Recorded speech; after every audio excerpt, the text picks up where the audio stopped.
Thank you very much for the invitation and the introduction. Where can I forward? Here.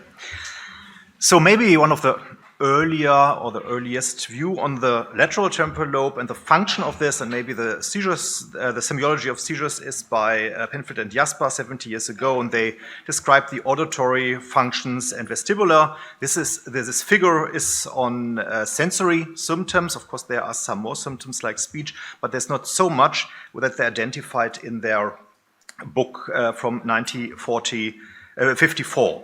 So Heinz-Georg Wieser from Zurich University Hospital some 40 years ago, he had a look on what he called at that time psychomotor seizure, and he separated the temporal lobe into different structures, and we've heard of this in the last two talks. The temporal-basal limbic structure that was combined then by Andreas Schulze-Bohnhage temporal-polar, and what is most likely corresponds to the lateral temporal lobe is what he terms posterior temporal neocortical and the temporal part of the operculum. The frontal part has nothing to do here with my talk. Simplification, and maybe a little bit an oversimplification that has been mentioned before, has been done by the Commission on Classification and Terminology of the ELIA 1989, because they just separated the temporal lobe into two parts, the amygdala hippocampal part, and everything else was temporal. So at the end, for their view, any extramesial or extra amygdala hippocampal seizures are lateral temporal seizures, and they had described some main symptoms: auditory hallucinations, dreamy states, visual misperceptions, language disorders in the case of the dominant hemisphere, which may progress to what was called at that time complex partial seizures. And I think that this dichotomization is a little problem for the studies that had been published after this in the 90s and the early 21st century, so that in most papers, lateral is equated with neocortical. And for this analysis, it was very difficult to separate. So this example calls it's neocortical. Yes, I would agree. But you see that these are always the seizure origins here, the seizure onset zones. I don't know how this works, but I think you can see that in the temporal pole, this is not lateral, but the terms are used from both sides. So some people call neocortical lateral and the other way around. And in the studies, it's mixed up, but you don't have individual semiologies for each patient, so you know how many patients are lateral within the group of neocortical, but you can't separate this with respect to semiology. So what I'm supposed to talk about is what I call lateral temporal proper, so to separate it from the two other talks we have heard before. So it's the superior, the middle, and the inferior temporal gyrus, excluding the temporal pole, and somewhere in the posterior region it goes to the posterior cortex. So because we saw that lateral is not enough, we also included in the terms in our search the term neocortical, and then temporal, and so on and so on. And we identified 630 publications with PubMed and 336 with Embase, and we included everything publication in peer-reviewed journals with 3 and more patients. So we identified almost 800 citations, and then a colleague of mine, Jakob Dörfus, which I forgot to mention at the beginning, and I separately looked at the abstracts and the articles, and at the end we selected the same 7 studies on lateral temporal lobe epilepsy. In addition, we identified 5 more articles through reference lists. These are 12. One was a double publication, so we omitted one, so it's 11.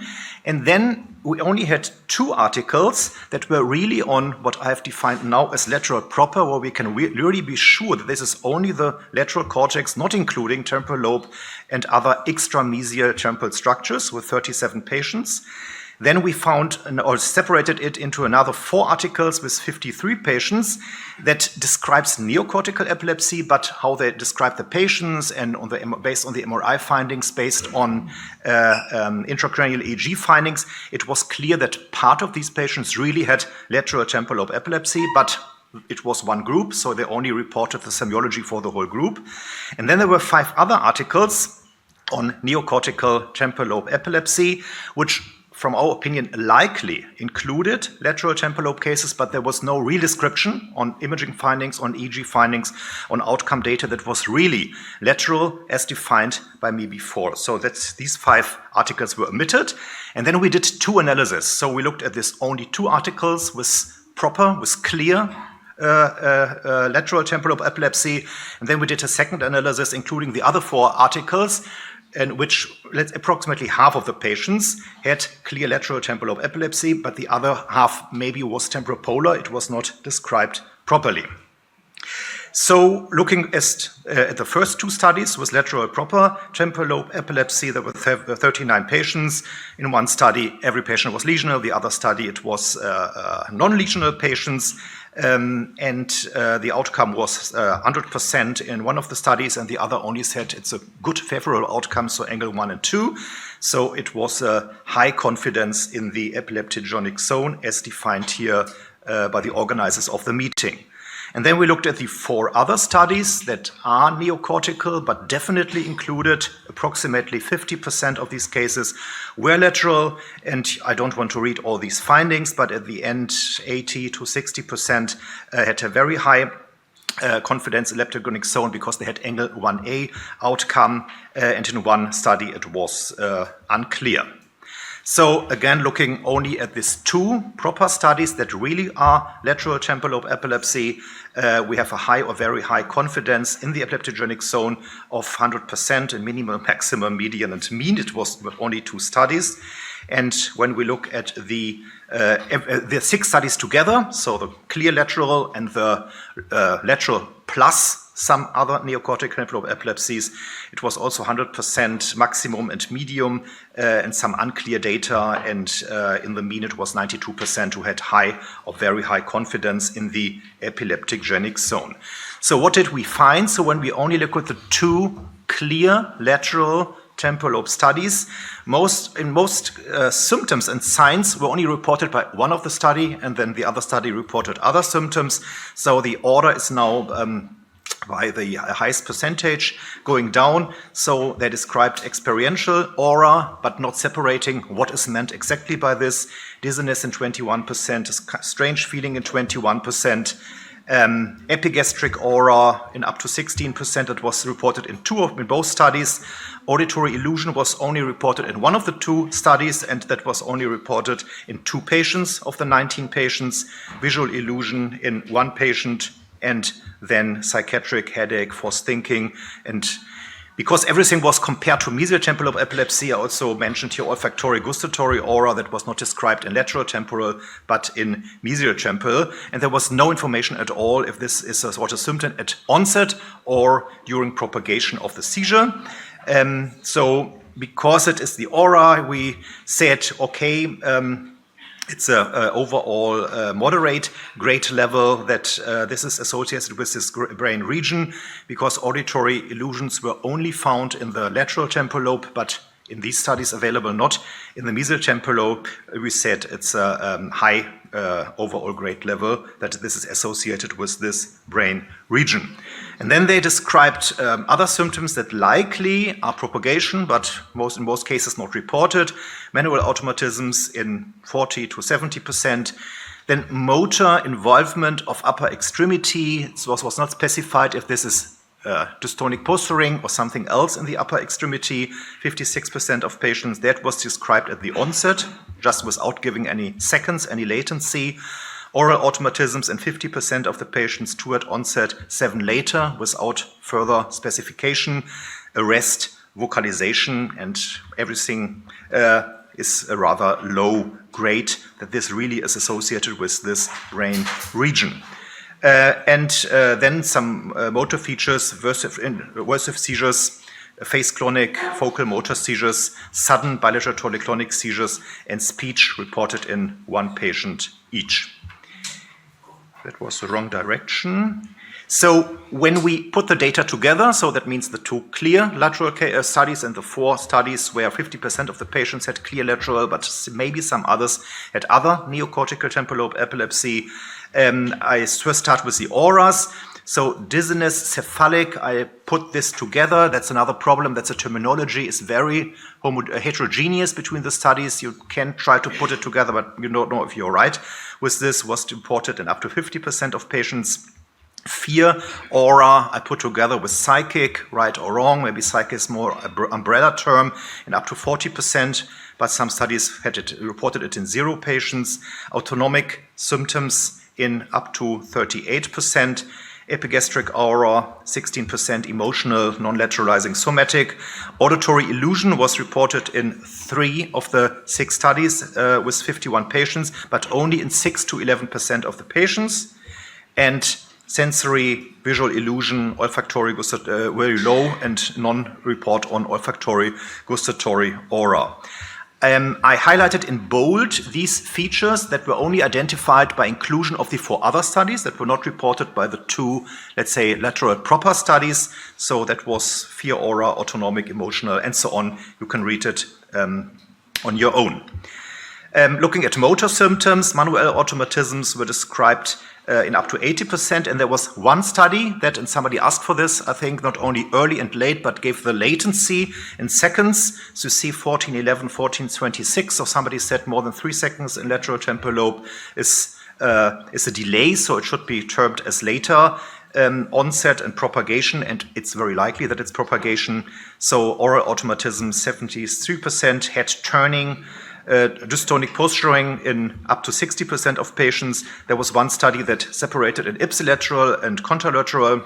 It was a French study. This one that looked at neocortical, but this had lateral temporal lobe cases. They reported 3 patients with dystonic posturing out of 13, and all were ipsilateral, where compared to mesial temporal lobe, where 22 were contralateral out of 24 patients.